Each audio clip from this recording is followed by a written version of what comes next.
Hello and welcome to our morning edition of Arirang News. We begin with these stories making the headlines at this hour. President Lee Jae-myung is now in Italy for a state visit after wrapping up his visit to Belgium. In Brussels, he held summit meetings with EU leaders and agreed to deepen ties in trade, security, and digital technologies. The U.S. military has launched more strikes against Iran after President Donald Trump said American forces would hit the country hard amid stalled negotiations. This follows the U.S. retaliatory attacks carried out earlier this week after an American Army helicopter was downed in an apparent drone attack. U.S. consumer prices rose at their fastest pace in 3 years in May, up more than 4% from a year earlier, mainly due to rising energy costs resulting from the war with Iran. Trump defended the rise, saying he loves the inflation and that the numbers were great. President Lee Jae-myung is now in Italy after concluding his visit to Belgium. Before departing Brussels, he held summit talks with European leaders where the two sides agreed to expand cooperation in areas ranging from security and trade to advanced technologies.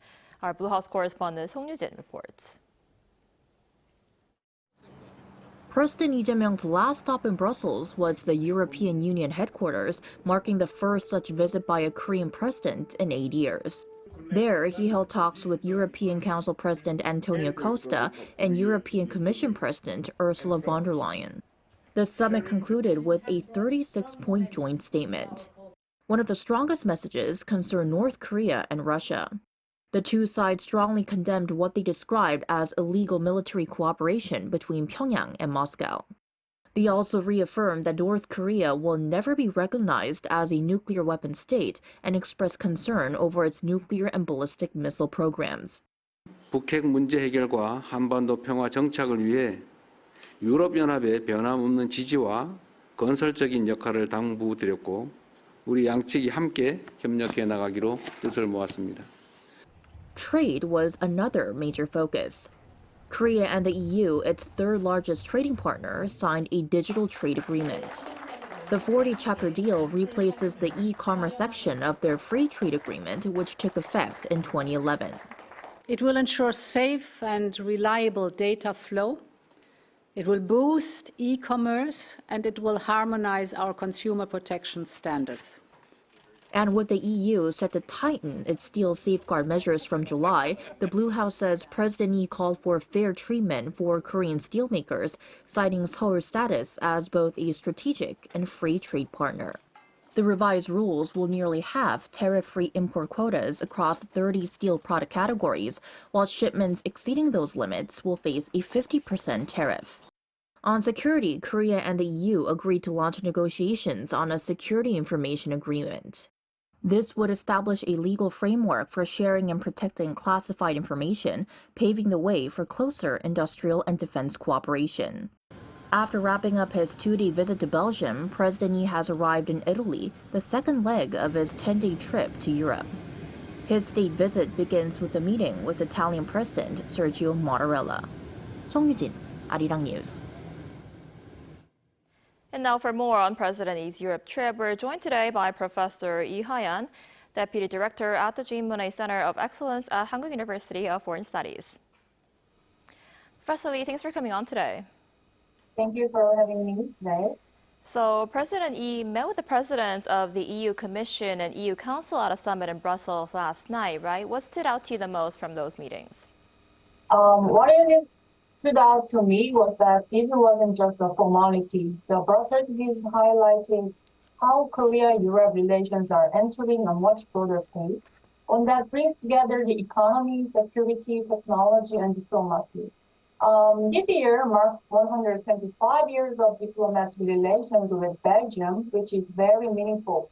But what really mattered were the practical discussions. Both sides talk about things like battery materials, energy cooperation between small business and startups, and semiconductor research with IMEC. This is one of the world's top research institutes. Belgium is also a key gateway to Europe for both logistics and advanced research. So for Korean companies, it could become a really important stepping stone to get deeper into the European market. The meetings with EU leaders were just as important. The EU isn't just one of Korea's biggest trading partners. It also plays a huge role in setting global rules and standards.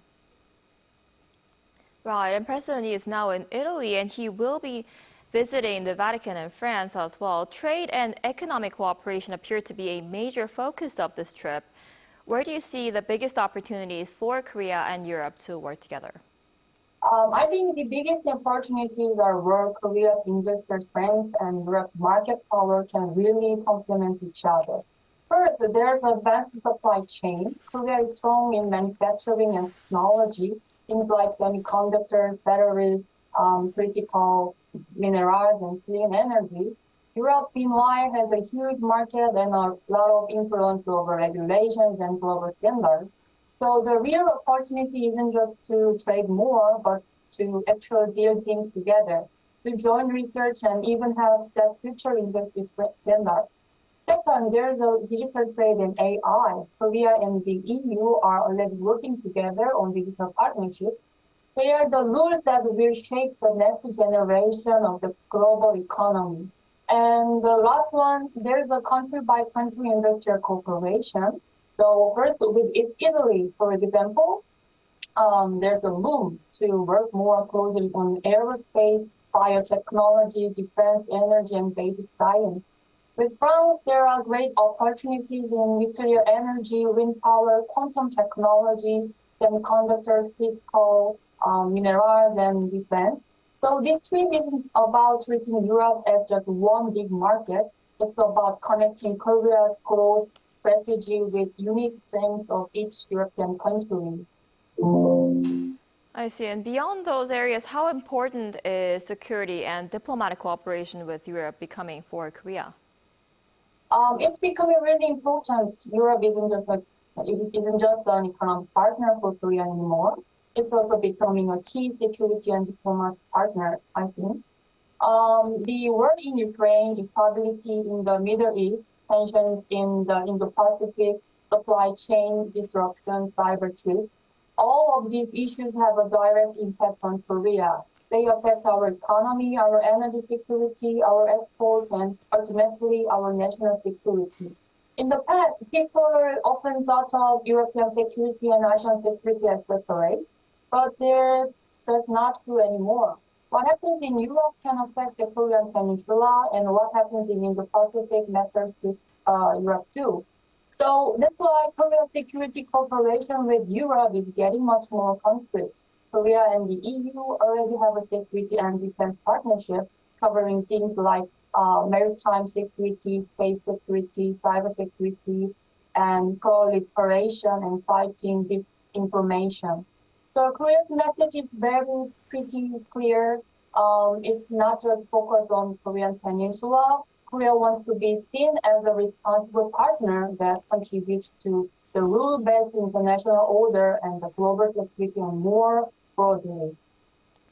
Right, and President Lee's last stop will be France, and there the G7 summit will be one of the highlights of this trip. What does President Lee hope to achieve there, and what message do you think Korea is aiming to send to the international community? Yes, I think President Lee has two main goals at the G7 summit. First, he wants to confirm Korea's international standing. The fact that Korea has been invited to the G7 summit for 2 years in a row shows that G7 countries see Korea as more than just a guest. They see Korea as a key partner in tracking global challenges. And he wants to deliver clear results on a big global issues. At the expanded G7 session, leaders are expected to discuss development cooperation, global economic imbalances, AI, or digital governance, and other major topics. So Korea has a unique story here. It went through rapid industrialization and digital transformation in just a few decades. So that gives Korea real credibility when it talks about reaching advanced and developing economies. So the message Korea wants to send is Korea is a responsible middle power with strong democratic values and advanced technology. It's ready to play a more active role in global supply chain, AI governance, development cooperation, and international security. And looking ahead to Korea taking on the G20 chair in 2028, this G7 summit is a great chance for Korea to move from just participating in global talks to actually helping shape the agenda. Right, I see. All right, Professor Lee, thank you so much for your time and insight this morning. We appreciate it. Thank you so much.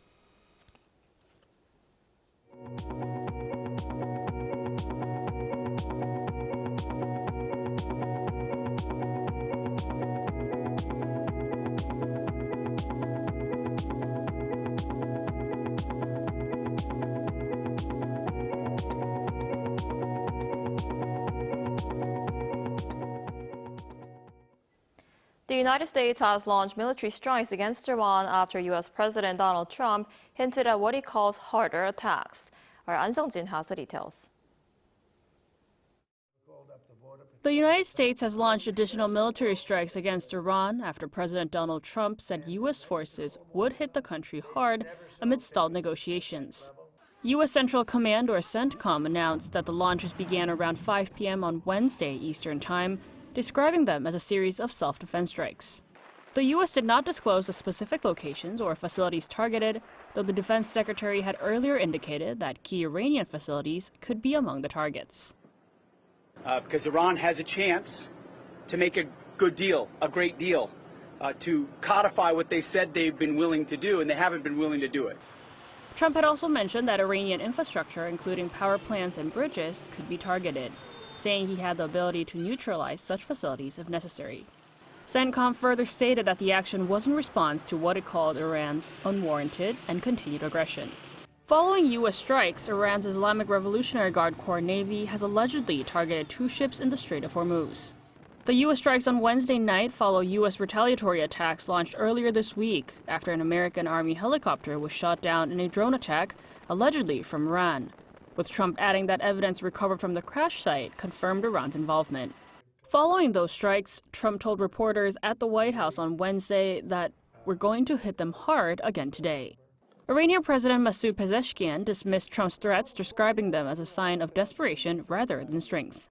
In a post on social media, the Iranian president said threats against critical infrastructure reflected Washington's frustration and pledged to withstand any pressure through national unity. Trump has maintained that a diplomatic agreement with Iran remained within reach and that the 2 sides are very close to a deal. However, he claims that Iran needs to sign the final document and accuses Tehran of delaying the process. An Seung-jin, Arirang News. A Korean vessel has passed through the Strait of Hormuz and is now continuing its voyage, according to Seoul's foreign ministry this morning. The ministry said consultations for the passage were led by a foreign charter and that the vessel is heading to a third country, its final destination. Seoul says it has continued to stress to Iran the need for the prompt and safe navigation of all vessels in the Strait of Hormuz, including Korean ships, while staying in communication with relevant countries. The Oceans Ministry also confirmed the vessel is an LNG carrier operated by a Korean shipping company, with 8 South Korean crew members on board. It's the second Korean vessel to exit through the strait after HMM's Universal Winner. The number of Korean vessels still stuck in the Persian Gulf awaiting passage through the strait now stands at 24, with 139 South Korean nationals in the area, including those aboard foreign ships. U.S. President Donald Trump is defending a sharp rise in inflation, saying higher prices caused by the conflict with Iran will eventually come down once the war ends. His comments came as new inflation data rattled markets and renewed tensions with Iran weighed on investor confidence. Lee Seung-jae has more. U.S. President Donald Trump has defended a recent rise in inflation, arguing that higher prices linked to the conflict with Iran will ease once the war ends. Speaking to reporters on Wednesday, Trump responded to government data showing consumer inflation rose at its fastest pace in 3 years in May. Asked whether the increase could hurt Republicans ahead of November's midterm elections, Trump said he loved the inflation insisting it is temporary and largely driven by energy costs. You know what I really love? I love the inflation. Oh, when the war is over, it's coming down. I know you can't. It's going to come down like a rock.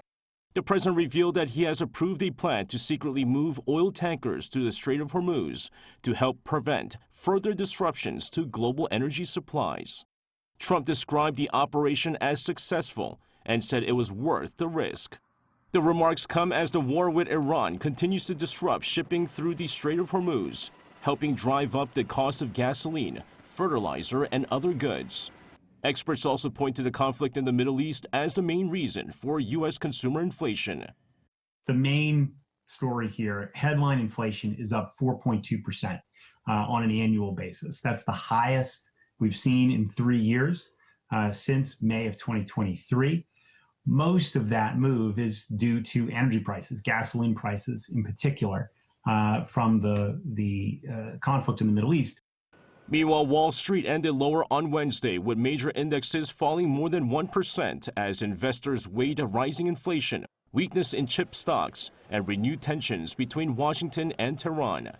Concerns also grew after Trump suggested the U.S. could resume attacks on Iran and warned on social media that Tehran would pay the price if negotiations continue to stall. Also, both Brent crude and U.S. crude futures closed up nearly $2 per barrel on Wednesday, amid concerns that the conflict in the Middle East could escalate further. Lee Seung-jae, Arirang News. Asia's leading content marketplace has returned to Busan, bringing together global industry leaders and some of the most anticipated Korean productions. The future of content is on display at this year's Busan Content Market. Our Cho Young-eun was there.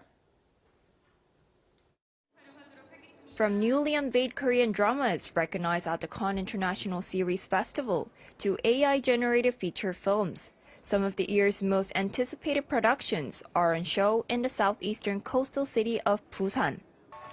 Among the most anticipated titles is Sacred Jewel, whose cast and creators, including actors An Bo-hyun, Soo-hyun, and Lee Sung-min, appear to meet the audience.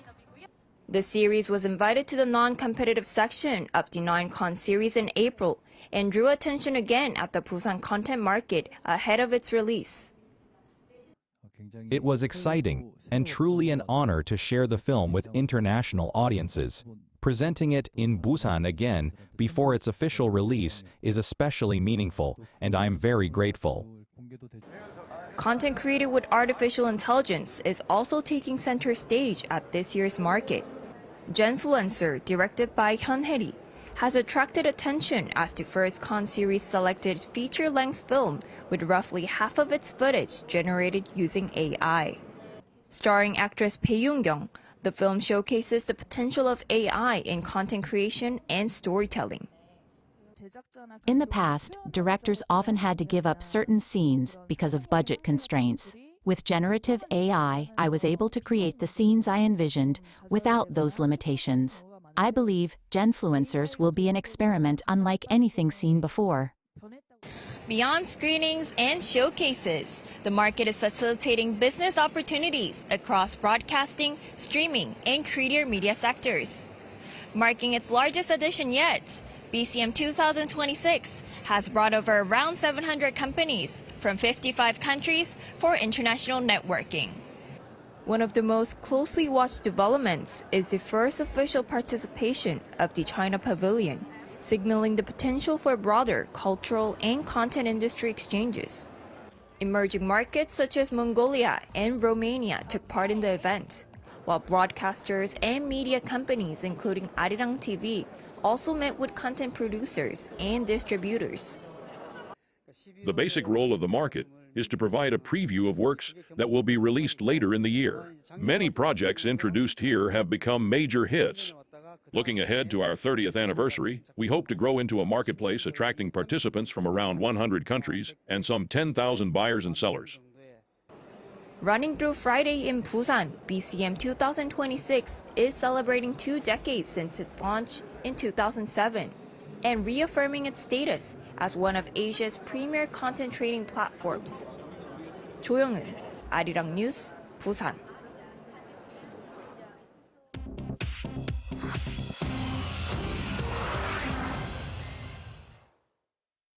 Good morning, I'm Chi Ji-hyun, and this is The World Now. Congo's Ebola outbreak spread to a new health zone on Wednesday as 37 new confirmed cases and 12 deaths were recorded in a single day. The new zone of Chomia in Ituri province on the shores of Lake Albert is the 26th health zone in the Democratic Republic of Congo, where Ebola has been found. Total confirmed cases stand at 635 with 127 deaths. 8 patients were newly declared recovered, bringing total recoveries to 30. On Wednesday, the U.S. State Department said an additional $20 million will be provided to help fight the Ebola outbreak. Israeli Prime Minister Benjamin Netanyahu will seek re-election, his Likud party confirmed on Wednesday.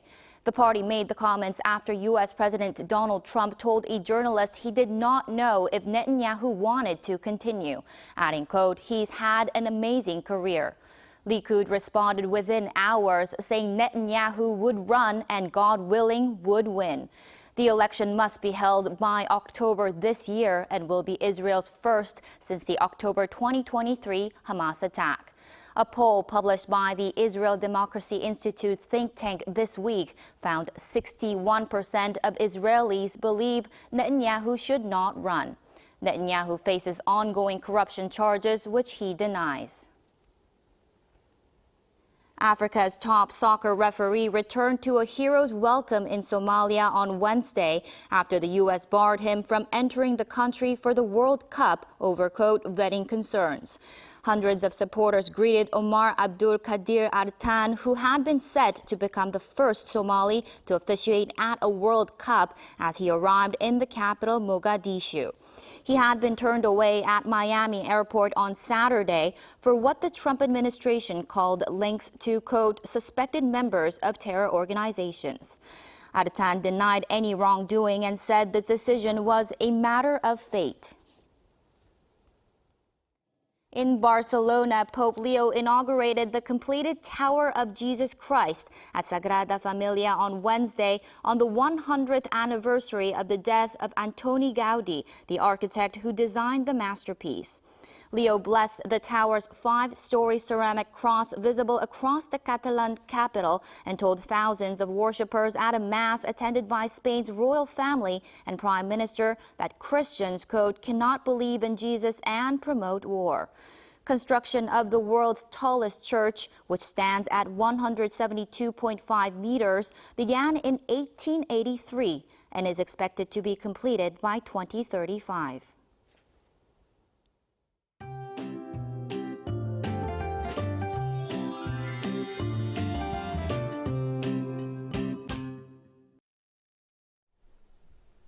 Unexpectedly, the capital area was under mostly sunny skies all day on Wednesday, and today we are looking at a chance of passing rain and strong sunshine. Showers are expected to develop in many areas this afternoon, bringing 5 to 15 millimeters of showers, and rain could come down more heavily in the mountainous areas of Gangwon-do province, along with thunderstorms. But skies will remain fairly sunny with strong UV rays nationwide. Southern provinces will be much sunnier with no rain forecasted today. So please keep an umbrella handy, not only for showers, but also for the intense sunlight.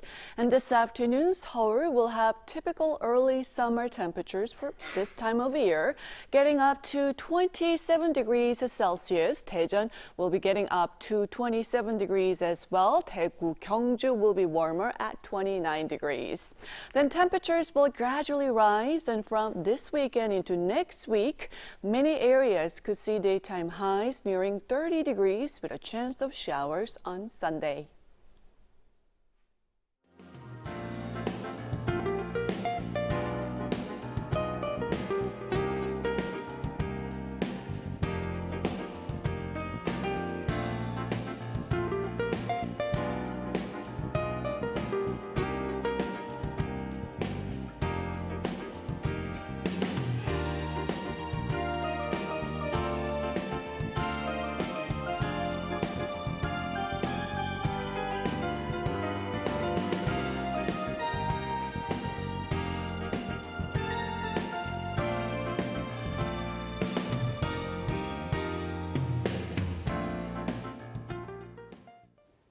Now that's all we have for this morning. Arirang News will be back at noon Korea time. Thanks for watching.